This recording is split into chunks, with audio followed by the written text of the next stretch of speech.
In March 2004, the Kosovo Albanians set on fire, damaged and/or destroyed a few dozen churches and monasteries belonging to the Serbian Orthodox Church. After that, UNESCO prepared a report on the state of those places of worship. Somehow I came across parts of that report and was surprised when I read about the high opinion about the cultural heritage belonging to my nation expressed there by some foreign experts.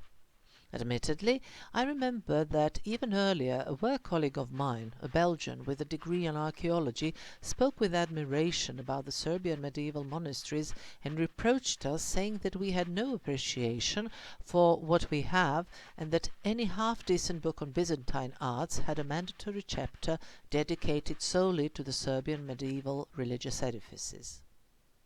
Then, over time, I found out how in fact a culture or a natural heritage site gets onto the UNESCO list. Namely, the people who are the top experts for cultural heritage of a given country select from what they have on their own, or rather countries' lists, and what is considered to be the best of the best, prepare the documents to this effect and submit them to UNESCO.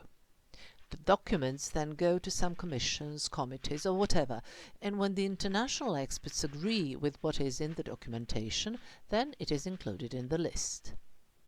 By the way, in 2004, Monastery Dečani from the Kosovo and Metohija province was alone as an entry in the UNESCO's World Heritage List under Serbia, but since 2006 it has been joined under the joint name of the Medieval Monuments of Kosovo with the Patriarchate of Peć Monastery, Gračanica Monastery, and the Church of the Holy Virgin of Ljeviša, which was one of those seriously damaged in 2004.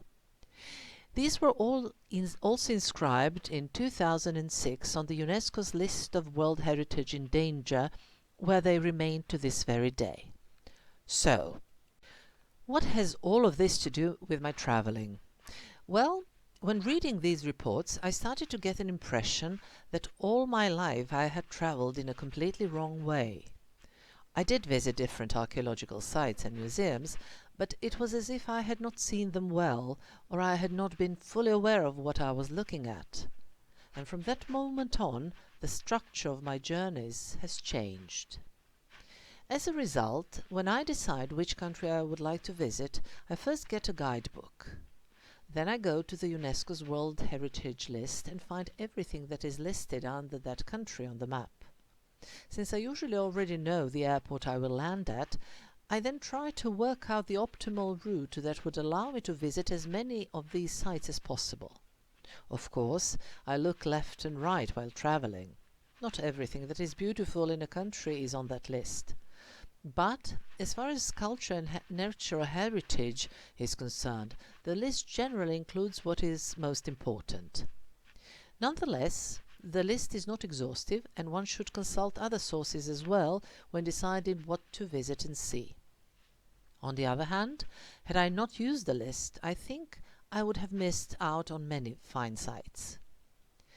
In addition, it is important to bear in mind that this is not a ranking list, and it is wrong to compare different sites in different countries.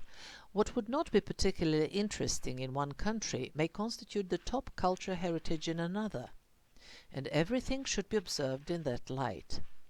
Let me paraphrase what a friend of mine says about monasteries. They do not include only the churches and the buildings. They do not include only the monks or nuns living there. They incorporate the nature around the monasteries, as well as the community coming to these churches to pray and for which the churches have been built. All of this together constitutes a cultural heritage site. And this is the way each one of them should be seen, not only as a construction and a part of the natural landscape in which it is situated, but also as a part of the nation and the culture of the nation it belongs to.